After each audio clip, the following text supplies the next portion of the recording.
महाभारत में एक छोटा-सा वाक्य है, जहाँ पे यक्ष युधिष्ठिर जी से पूछते हैं कि दुनिया का सबसे बड़ा आश्चर्य क्या है?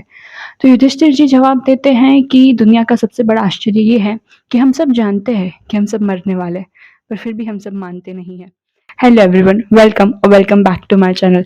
आई am back again with another book summary. आज की बुक है ट्यूसडेज विद मौरी। ये कहानी है एक मरते हुए इंसान की, मरते हुए टीचर की, जिसकी ज़िंदगी का लास्ट लेसन है अपनी मौत। So basically Mauri Tuesdays with Mauri Mitch album ने लिखी है। Mitch album was a sports journalist जो आगे जाके राइटर में तब्दील हो गए। मिच उनके कॉलेज प्रोफेसर थे। कई सालों तक उनका उनसे मिलना नहीं हुआ और अचानक जब वो उनसे मिलने गए तब उन्हें पता चला कि मिच की हालत कुछ ठीक नहीं। उन्हें एक ऐसी बीमारी है जो उन्हें मौत की तरफ लेकर जा रही है। And then he decided to visit him. और बेसिकली उनके लेक्चर्स जब वो कॉलेज में थे तो ट्यूसडेज को होते थे, इसलिए उन्होंने ये डिसाइड किया कि वो मौरी को भी ट्यूसडे ही मिलेंगे और उसी पर से बुक का नाम लिखा ट्यूसडेज विथ मौरी। तो लेट्स डिग इनटू इट। एक बहुत ब्यूटीफुल कोट है जो इसमें मिच ने कहा है that I am on the last journey here and people want me to tell what to pack. So on the very first Tuesday वो दुनिया के बारे में बात करते हैं। तो जो मिच होता है वो जाके मौरी से पूछते हैं कि आपको, जब वो देखते हैं ना कि उन्हें हर चीज़ के लिए हेल्प चाहिए, उन्हें वॉशरूम जाने के लिए हेल्प चाहिए कि कोई उन्हें लेके जाए, वो व्हील चेयर पे है, उनके पाँव नहीं चलते, तो वो उनसे पूछते हैं कि आपको बेबसी महसूस नहीं होती? तो मौरी जो है एक बहुत खूबसूरत आंसर करते हैं। वो कहते हैं कि यार मुझे बेबसी तो लगती है but I feel like a baby again. जैसे हम छोटे थे और हमें हर चीज़ के लिए हेल्प चाहिए थी ना, मुझे बिल्कुल वैसा लगता है कि सब लोग मेरी केयर कर रहे हैं। और तभी मिच नोटिस करते हैं कि वहाँ पे बहुत सारे न्यूज़पेपर्स रखे हैं और इसीलिए वो उससे सवाल पूछते हैं कि इतने सारे न्यूज़पेपर्स आप अब भी दुनिया के बारे में जानते हैं? और मौर्य उनसे कहते हैं कि तुम्हें क्या लगता है कि मैं मर रहा हूँ तो मुझे दुनिया के बारे में नहीं जानना चाहिए? फिर वो एक बहुत खूबसूरत बात कहते हैं। वो कहते हैं कि जब मैं दुनिया के बारे में जानता हूँ, जब मैं ये जानता हूँ कि लोग मुझसे भी कहीं ज़्यादा तकलीफ़ में हैं, तो मैं उनके साथ एम्पैथाइज़ करता हूँ। मुझे उनके लिए सहानुभूति होती है।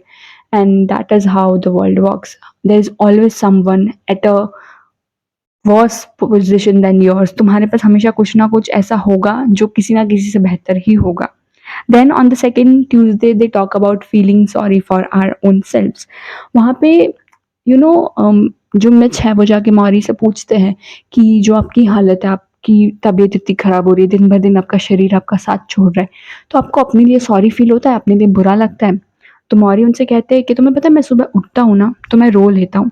मैं हर उस चीज़ के बारे में सोचता हूँ जो मैंने खो दी, हर उस चीज़ के बारे में जो मेरे पास थी, जो मेरे पास अब नहीं है। But after that I don't feel bad for my self, I don't cry. मैं अपनी आप के लिए बुरा फ़ील करने को एक लिमिट रखता हूँ। इस लिमिट से ज़्यादा मैं खुद को खुद के लिए बुरा फ़ील करने की आज़ादी नहीं देता हूँ। अगर you think that you want a good cry, go and get a cry, but limit that. अपने लिए बुरा फ़ील करने की भी एक लिमिट होनी चाहिए। हर Tuesday they talk about regrets. तो मिच जो है मौरी से पूछते हैं कि क्या आपको ऐसा लगता है कि आपको ज़िंदगी में कोई पछतावा है? तो मौर्य उनसे कहते हैं कि तुम्हें पता है हम इन सारी चीज़ों के बारे में तभी सोचते हैं जब मौत हमारे सामने आती है या जब मौत की बात होती है। तब हम सोचते हैं कि हम क्या कर सकते थे, हमने क्या नहीं किया, क्या हम वैसे हैं जैसा हम बनना चाहते हैं, क्या कुछ बदला जा सकता था?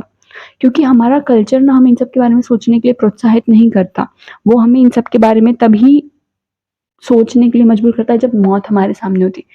क्यों बिना मौत के हम ज़िंदगी में पीछे मुड़कर नहीं देखते? क्यों हम पीछे मुड़कर नहीं देखना चाहते? और ये सब ना तुम खुद से नहीं कर सकते। ज़िंदगी में पीछे मुड़कर देखना, अपनी गलतियों को अपनाना, ये जान पाना कि ये सही है, ये गलत है, इसके लिए you need mentors. Then on the fourth Tuesday they talk about death. तो मौरी कहते हैं कि हम सबको ना हमेशा मौत के लिए प्रिपेयर्ड रहना चाहिए, क्योंकि जो मैंने स्टार्टिंग में कहा कि हम सबको पता है कि हम मरने वाले हैं बट हम उसे मानते नहीं हैं। तो रोज़ ये समझो कि मे बी आज तुम्हारा लास्ट डे है और खुद से पूछो कि क्या मैं वो इंसान बन रहा हूँ? और खुद से पूछो कि क्या मैं वो इंसान बन रहा हूँ जो मैं बनना चाहता था? सब परसेप्शन का खेल है। On the fifth Tuesday they talk about family. Family में मौरी सेज दिस कि तुम्हारी फैमिली तुम्हारा सबसे ज़्यादा सिक्योर ग्राउंड है। जो सपोर्ट तुम्हें तुम्हारी फैमिली से मिलता है वो कहीं से नहीं मिलता।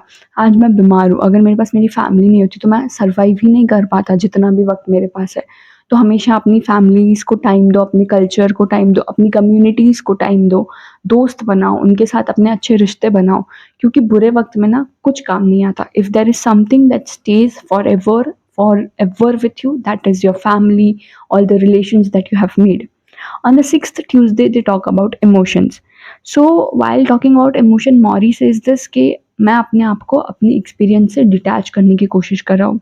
तो मिच थोड़ा कंफ्यूज हो जाते हैं. वो पूछते हैं कि मौरी वैसे तो आप ये कहते हैं कि हमें खुलकर ज़िंदगी जीनी चाहिए, पूरी तरह ज़िंदगी जीनी चाहिए, तो फिर अपने इमोशन से, अपने एक्सपीरियंस से खुद को डिटैच करके हम ज़िंदगी कैसे जी पाएंगे? तो मौर्य उनसे कहते हैं कि इमोशंस और एक्सपीरियंस से खुद को डिटैच करने का मतलब ये नहीं है कि तुम वो फील नहीं करोगे, इसका मतलब है तुम उसे पूरी तरह फील करोगे और तुम उसे फुल्ली लीव करोगे और तभी जाके तुम उसे डिटैच हो पाओगे.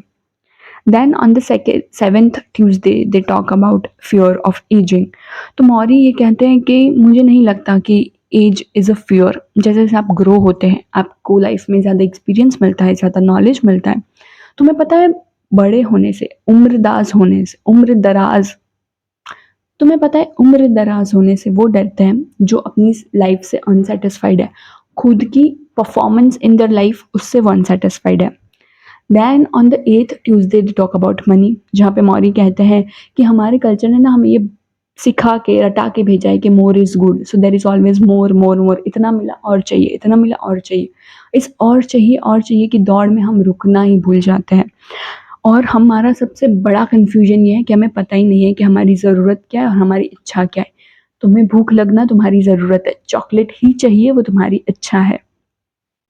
On the ninth Tuesday they talk about how love goes on, जहाँ पे मौरी शेयर करते हैं कि मिच, एक दिन मुझसे किसी ने सवाल पूछा कि क्या मुझे ये डर लगता है कि मैं मरने के बाद भुला दिया जाऊँगा? बट तुम्हें पता है मुझे ऐसा डर नहीं लगता. इस वक़्त तुम मुझसे बातें कर रहे हो, तुम मेरे पास हो, मेरे जाने के बाद तुम मेरी ये बातें याद रखोगे. वो लोग जिनसे मैंने कनेक्ट किया है, जिनसे मैंने अपनी कहानियाँ शेयर की हैं, जिनसे मैंने उनकी कहानियाँ सुनी हैं, वो ये किस्से याद रखेंगे. तो तुम्हारे मरने के बाद तुम कैसे जिए थे, तुमने कैसे लोगों को ट्रीट किया, याद रखा जाएगा. तो इतनी जल्दी तो तुम नहीं भुला जाने वाले. Then on the 10th of Tuesday they talk about marriage, जहाँ पे मिच जो है वो अपनी वाइफ को लेके आते हैं मौरी से मिलने और वो मौरी से पूछते हैं कि what's so difficult about marriage. तब मौरी उनसे कहते हैं कि शादी में ना बहुत सारी मुसीबत होती है, जिनकी नहीं हो रही उन्हें करने की मुसीबत, जिनकी हो रही है उन्हें ठीक से चलाने की मुसीबत. बट 3 सबसे बड़ी जो प्रॉब्लम क्रिएट कर सकता है वो है एक तो रिस्पेक्ट. अगर आप एक दूसरे को रिस्पेक्ट नहीं कर सकते, आप एक दूसरे के लिए कुछ-कुछ चीज़ें कॉम्प्रोमाइज़ नहीं कर सकते, थोड़ा बहुत एडजस्ट नहीं कर सकते. और तीसरा कॉमन वैल्यूज़, अगर आपके और आपके पार्टनर के ग्राउंड्स पे कॉमन वैल्यूज़ नहीं है, फंडामेंटल्स पे कॉमन वैल्यूज़ नहीं है, तो शादियों में प्रॉब्लम्स आ सकती है. Then on the 11th of Tuesday they talk about culture, जहाँ पे मौर्य उन्हें कहते हैं कि हमारा कल्चर ना हमें डरा के रखता है कि पढ़ो नहीं तो फेल हो जाओगे, काम करो नहीं तो नौकरी से निकाल दिए जाओगे. हमारा बेस फियर पे बनाया जाता है, जबकि मैं ये नहीं कह रहा हूँ कि कल्चर को अबंडन कर दो, बस कल्चर के अंदर एक छोटा सा सब कल्चर बना. जैसे रेड लाइट पे रुकना ही है, ये वैल्यू मत तोड़ो, ये रूल मत तोड़ो, पर कब क्या बोलना है, कितना बोलना है, ये तो तुम डिसाइड कर सकते हो ना. तो कुछ रूल्स खुद बनाओ अपने लिए, कुछ रूल्स बनाए हुए मान लो. Then on the 12th of Tuesday they talk about forgiveness, जहाँ पे मौर्य उनसे कहते हैं कि मेरी एक दोस्त थी और मैं बहुत सीवियरली बीमार हुआ था, तब उसने मुझे फ़ोन नहीं किया जबकि उसे पता था और मैं बहुत गुस्सा हो गया था कि why didn't you called me. और इसी वजह से मैं उससे नाराज़ हो गया और मैंने उससे कभी बात नहीं की. कुछ वक़्त पहले जब मैं उससे बात करना चाहता था तो मैंने उससे कनेक्ट किया और मुझे पता चला कि वो अब दुनिया में नहीं रही. काश मैंने उस वक़्त उसे माफ़ कर दिया होता. तो हमेशा दूसरों को माफ़ करें और दूसरों के साथ-साथ खुद को भी माफ़ करें. उन चीज़ों के लिए जो आपने की है, उन चीज़ों के लिए जो आपने नहीं की, खुद को माफ़ करना सीख जाएँ. Then on the 13th of Tuesday they talk about a perfect day, जहाँ पे मौर्य एक बहुत खूबसूरत बात कहते हैं. वो कहते हैं कि बिना मरे भी ज़िंदा रहा जा सकता है और हम सब ज़िंदा होके भी मरे हुए हैं. पर सबसे ख़ास ये है कि तुम मरने के बाद भी ज़िंदा रहो. तो अपने दिन में एक चीज़ ऐसी करो जिससे तुम्हारे मरने के बाद भी लोग तुम्हें याद रखें. And then on the 14th of Tuesday it was the final goodbye. जब मैच पहुँचे तब उन्हें पता चला कि अब मौरी यहाँ नहीं रहे. But Mauri was a teacher, a coach, and he while dying gave his final course, that was his own death. With this